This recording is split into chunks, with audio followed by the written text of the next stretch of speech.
Oh, my views are going down.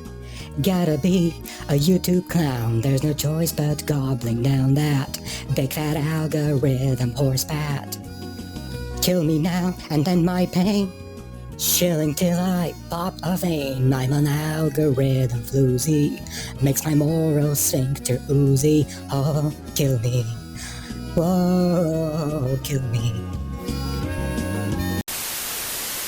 I'm recording this just before starting on the second season of Rings of Power, which yeah, I'll review and I'll make content on it, painful as it may be. But before that, I just want to do a quick recap of my thoughts on the first season, because I suspect everyone's gonna assume that I hated it, which, surprise surprise, I didn't. I actually kind of liked it. True, it had a lot of stupid things in it, but it was far from the worst crap that I've seen. I think it was a good production, and it actually captured at least some of the authentic Tolkien feeling for me. Though I have to say, I didn't see it because I cared so much about Tolkien at that point, because I read those books like 15 years ago, and since then, spoiler alert, I grew the fuck up and read other and better stuff. But I actually wanted to see it mostly because of the insane vitriol that it was getting online, and predominantly from angry MAGA snowflakes, which I always thoroughly enjoy. So I was like, if it's really such a flaming piece of garbage, I want to get in on the fun. And then I saw it and I was like, oh well, it's not that bad. It was just that Ben Shapiro fans hated the black elves and the strong women in it, because that's what those pieces of shit live for. You know, when you have nothing going on in your life, and you're so deep into that existential crisis of having nothing special or likable about you, you make your life all about being a social justice warrior for the political movement you associate with, because it makes you feel like you're useful to a societal cause, which, unfortunately, no, you're still not. You are, and will always be, a low IQ, insecure, racist, sexist, homophobic piece of garbage from the big basket of deplorables, which is probably the one sole thing I agree on with that disgusting cringeback war criminal Hillary. But anyway, out of politics and back to Rings of Power. I will say this. I remember watching some promo video on it, which was obviously a corporate shill fuckfest, and it was like a panel of a few complete fucking morons talking absolute nonsense, and one of them was this visible from space type of gay guy, saying how he had a huge crush on the character of Sauron, and that Sauron was so hot that he thinks that he could change him. At which point I was about to promptly vomit. Thank you so much, Amazon, for making me feel so wonderfully represented. You know, as a gay guy, what else can I identify with other than assuming the role of a bitch in a dysfunctional, abusive relationship, because the guy I'm in love with is a physically attractive piece of shit, and them being handsome is enough to make me a total doormat. Oh, and also, who the hell thinks of attractiveness when they think about Sauron? Like, what the fuck is wrong with you? You can crush on this guy and try to change him? Just fuck off and get a brain. Anyway, I didn't want to watch any more vomit-inducing marketing content, so then I just watched the show. And it hooked me. It really did. I love the depiction of the hobbits and the origin of why Gandalf loves him so much. In Lord of the Rings, he trusts Frodo to win the war for everyone, because thousands of years ago, he met this group of creatures who in the face of evil did not resort to lies, malice, or fear. They were, so to speak, the purest souls he ever met in Middle-earth. And that's why he kept loving them so much for so long, and trusting them more than anyone else. I absolutely loved that storyline in the show, and pretty much every moment of it. Though I have to say, this idea is ultimately rooted in anti-intellectualism, meaning, oh, these other people from the big city are so well-read and learned, and hence corruptible and far from nature and evil. But those little peasants, who live like cavemen, are such pure souls, and their lack of complexity equals goodness. And let me tell you, no, that's complete bullshit. I practically grew up with hobbits because I lived in the rural parts of the country where there was nothing else but lack of sophistication, and I can tell you from experience, just because people aren't sophisticated, that doesn't make them good. Simplicity does not generate angels. Simplicity generates simpletons, and those simpletons are much less prone to altruistic behavior. So yeah, I hate this philosophy of romanticizing and glorifying peasants, because it's a total lie. And that's actually part of the reason I stopped caring so much about Tolkien afterwards, because this was one of his core values across his work. Pure, beautiful, simple nature and wonderful snowfolk versus those filthy, bad, book-learning industrialists. That's a pretty childish way of thinking, but at the end of the day, Tolkien didn't really write for adults, so that's fine, let him have his stupid idealism. But back to the show. I also love the idea of the hobbits in Rings of Power being kinda like proto-hobbits, because they look like very primitive people. And then later on in the trilogy, they're like pre-industrial revolution or whatever, so it's basically civilization building in Middle-earth, which was interesting to see. I also liked all the Numenor stuff. Visually, that is pretty much how I imagined Numenor when I was a kid reading the Silmarillion, especially the giant tsunami destroying everyone. I loved it. I gotta be honest, I don't remember almost anything about the characters in this show, but I do remember nobody annoying me, at least in Numenor, so that must mean it wasn't bad for me. On the topic of annoying characters though, I just remember there was one thing I hated in this show, and that was the Elrond part. Like,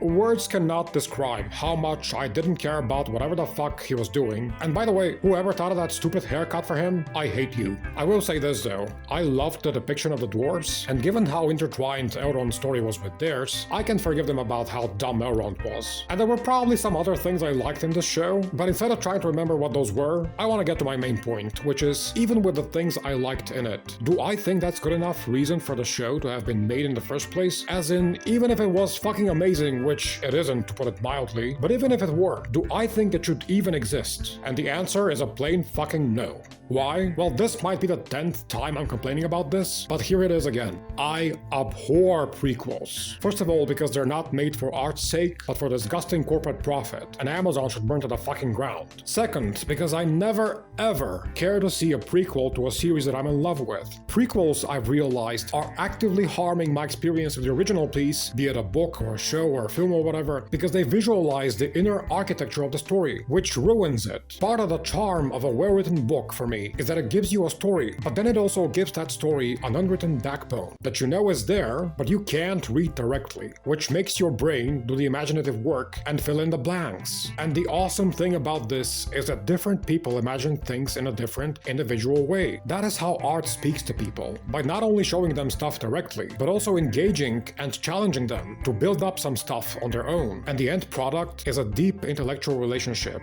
between you and the book that you're reading, or the film that you're watching, or the painting you're looking at. It's like a dance between you and the artwork, an active conversation. And then, if I'd been imagining the invisible backbone of the story in my own way, but you go ahead and make a fucking prequel that visualizes everything for me? First of all, how do you expect me to like it if it doesn't match my own perception that I've had for years? And second of all, you're basically ruining the art experience for me, because then I've got nothing hidden that I need to imagine. I only become a recipient of the visual media and a mindless consumer who doesn't have to think at all, but just sit back, eat my fucking chips, and take that corporate product down my throat like the little nerdy bitch that I am. Like, I remember reading the Silmarillion when I was a teenager, and it was basically a religious experience for me. Not only because the book was written in a biblical style, but also because it left a lot of empty space when it comes to visual representations of events, and it made my brain fly up in the sky. For example, with Valinor and the Undying Lands, and people passing into them. This was basically a beautiful metaphor for souls passing in the afterlife. A beautiful death. And I imagined it in all sorts of ways while reading. And then I watched the show, and it's literally a bit of sailing across the sea, and then reaching a shiny portal. Which, don't get me wrong, it looks nice, but I didn't want to have it visualized for me in the first place. Leave me with the mystery of my own imagination, for fuck's sake. Oh, and the same thing about forging the rings. I used to imagine the creation of the Great Rings of Power as an immensely metaphysical experience. Like, I never thought of an actual forge, or someone hammering actual fucking metal. I imagined like some kind of a religious abstract painting where spirits gather and condense their might into one small point, personified by the ring, squeezing huge force in a tiny little object, and the pressure of all this power being constrained in it, making the object extremely radiant with all sorts of energies, kind of like a star collapsing into a black hole. And to someone else, all of this might sound stupid, but that's fine. This was my own imagining of the scenario, and me wondering about it made me fall in love with the books. And now it's just like, they gather on the fucking table and literally mold out 3 rings out of a fucking knife or whatever. Are you kidding me? This is how you explain the magic? Like, no, just leave me alone, this isn't for me. And there's probably more stuff like this, revelations I did not want revealed for me, but at this point, I can't remember because I must have seen the show like 2 years ago or something, whatever. Again, overall assessment of Rings of Power Season 1, I didn't hate it, I even kinda liked it. But ultimately, am I glad it's out there and got made? No.